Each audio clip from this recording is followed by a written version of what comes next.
नव्या, अनुष्का जरूर उस कमरे में होगी। हाँ, मैं खोलती हूँ।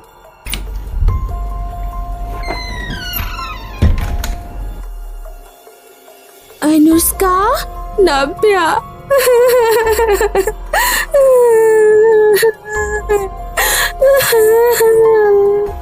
मत रो अनुष्का, मत रो प्लीज। आर्य, चलो यहाँ से, घर पे बात करेंगे। वाह, लड़कियाँ परिवार की ताकत है और उनसे पंगा लेने वालों के लिए आफत है। ये देखिए, इतना अच्छा प्लान बना के अनुष्का को एक साइको लड़के के चंगुल से बचा लाई।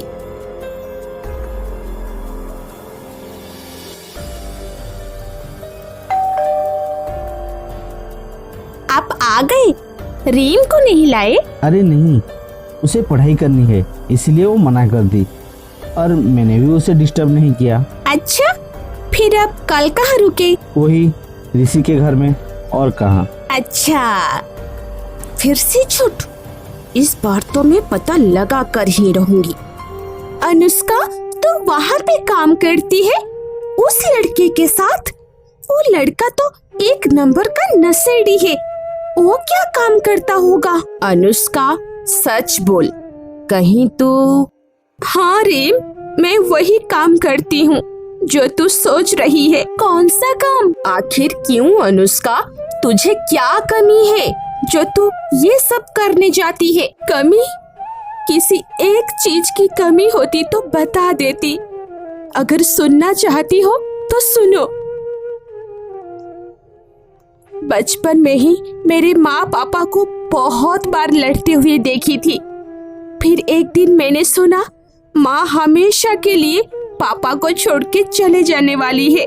मैं अभी ये घर छोड़ के चली जाऊंगी, फिर तुम अपनी गर्लफ्रेंड को ले आना यहाँ पे।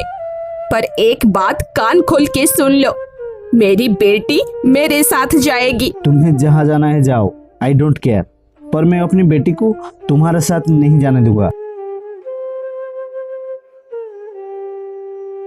कोर्ट में काफी दिनों तक डिवोर्स केस चला। फिर आखिर में माँ पापा अलग तो हो गए, पर मेरी कस्टडी पापा को मिले, क्योंकि माँ के पास पैसे कमाने का कोई जरिया नहीं था। फिर एक दिन, अनुष्का, इनसे मिलो, ये तुम्हारी मम्मी है, आज से इन्हें मम्मी बुलाना। नहीं, हरगिज नहीं। इन्हीं के वजह से मेरी माँ ये घर छोड़ के चली गई।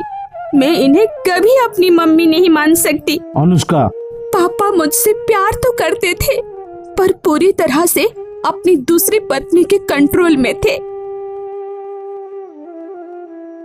और जब उन दोनों को एक बेटा हुआ, तब से मेरे पापा मुझे नेग्लेक्ट करना शुरू कर दिए। आगे की पढ़ाई करना चाहती थी, पर उनकी दूसरी पत्नी का कहा मानकर मुझे एक पैसा भी नहीं दे रहे थे वो। इसीलिए जी जान लगा के IIT क्रैक की और एक दिन आधी रात को घर से चुपके भाग आई। देखा आपने, मैं बोल रही थी कि आपकी बेटी का चक्कर चल रहा है। अब देखो, भाग गई यहाँ से। अच्छा हुआ भाग गई, ऐसी बेटी मुझे चाहिए ही नहीं। मेरे पड़ोस में रहने वाले कुछ दोस्तों से पता चला कि पापा मुझे एक बार भी ढूंढने की कोशिश नहीं किए।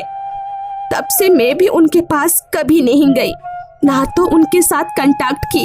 सॉरी अनुष्का, मुझे लगा था तू बहुत घमंडी और लड़ाकू लड़की है, पर तेरे साथ इतना सब कुछ हुआ है। हाँ, ऊपर से जो जैसा दिखता है, जरूरी नहीं कि अंदर से वो वैसा ही हो। अपनी पढ़ाई जारी रखने के लिए मुझे पैसे चाहिए थे और मैं बहुत जगह ट्राई कर ली, पर मुझे किसी ने भी काम पे नहीं रखा। तू काम करेगी? एक लड़की को मैं काम पे रख लूंगा तो बहुत सारा लफड़ा हो जाएगा भाई, ये रिस्क मुझे नहीं लेना। जा जा यहाँ से। हाय अनुष्का। हाय, आप स्तुति मैम है ना? हाँ, मैं तुम्हारी सीनियर स्तुति मैम हूँ। क्या बात है, परेशान लग रही हो? मैम, एक्चुअली मैं हमारी सीनियर स्तुति को तब तक की सारी बातें बता दी। बस इतनी सी बात। अरे तो चल मेरे साथ, आज मेरे रूम पे रहना। मेरे कुछ दोस्त आने वाले हैं, छोटी मोटी पार्टी भी होगी रूम पे। पार्टी के बाद मैं अपने दोस्तों से बात करके तेरे लिए नौकरी भी ढूंढ दूंगी। Okay, let's go. Okay ma'am, thank you. उस रात स्तुति के रूम में मेरी आंखों के सामने पार्टी शुरू हुई, पर उसके बाद मुझे कुछ पता नहीं। आधी रात को मैं खुद को एक कमरे में बंद पाई और पास एक लड़का खड़ा था।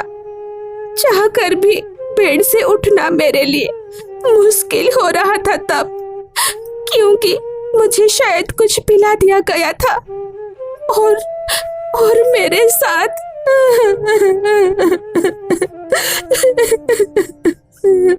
ये लड़की, ये ले तेरा काम के पैसा। अभी थोड़ी देर के लिए सो जा, फिर तेरा नशा एकदम से उतर जाएगा। स्तुति मैम, आप मेरे साथ ऐसे कैसे कर सकती हैं? आपने बोला था मेरे लिए जॉब ढूंढ देंगे, पर आपने तो मेरी इज्जत। देख अनुष्का, दिस इज लाइफ। तुझे पढ़ाई करने के लिए पैसे चाहिए और इस उम्र में तुझे क्या काम मिलेगा बोल? मेरे हिसाब से यही एक बेहतर काम है। किसी को कुछ पता भी नहीं चलेगा, और वैसे भी तू अपनी पढ़ाई खत्म होने के बाद ये सब छोड़ देना। मेरे पास स्तुति के सजेशन मानने के अलावा उस वक्त और कोई चारा नहीं था। मुझे नए नए कॉन्टैक्ट भी स्तुति ही ला कर देती थी। और काल रात वाला लड़का एक पागल था।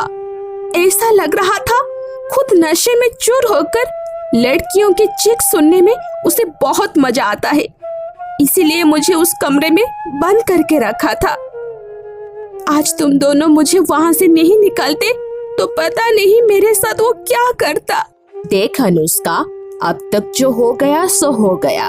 अब से एक नई लाइफ शुरू कर, ये सब बंद कर दे। हाँ अनुष्का, हम तीनों तो इतने अच्छे स्टूडेंट्स हैं और खुद के बल पर IIT क्रैक किए हैं।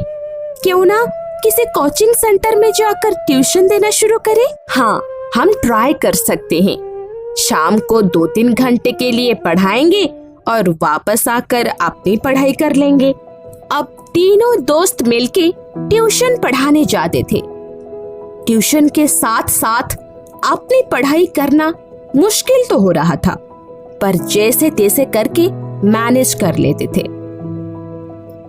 उधर नव्या के पापा ठीक हो गए थे और वो पैसों का जुगाड़ करके नव्या को भेज दिए। नव्या बिटिया, तुम्हारी वो दोस्त को पैसा दे देना। 1 महीने हो गया उधार लिए, पता नहीं क्या सोच रहा होगा। हाँ पापा, पैसे तो मैं उसे दे दूंगी, पर आप बिल्कुल चिंता मत कीजिए। वो बुरा नहीं मानता, बहुत ही अच्छा लड़का है, खूब पैसे वाला है। अनुराग, तुम मना क्यों कर रहे हो? मेरे पापा को अच्छा नहीं लगेगा। प्लीज ये पैसा ले लो। नहीं, मैं तुमसे पैसा नहीं लूंगा। क्यों? क्योंकि मैं तुमसे बहुत प्यार करता हूँ नव्या। और तुम? अनुराग, प्यार का इन पैसों के साथ क्या कनेक्शन है? कनेक्शन है। अगर तुम भी बोलोगी कि तुम मुझसे प्यार करती हो तो शायद मैं पैसा ले लूं। अनुराग, मैं तुम्हें अपनी मजबूरी बता चुकी हूँ, फिर भी तुम। मैं तुम्हारे साथ हमेशा खड़ा रहूंगा नव्या। I love you so much। इसके आगे क्या होने वाला है ये जानने के लिए हमारा अगला एपिसोड देखना ना भूले। और अभी तक आपने हमारी चैनल को सब्सक्राइब नहीं किया है तो जल्दी से सब्सक्राइब करके बेल आइकन दबा दीजिए और इस वीडियो को लाइक, शेयर, कमेंट करना ना भूले।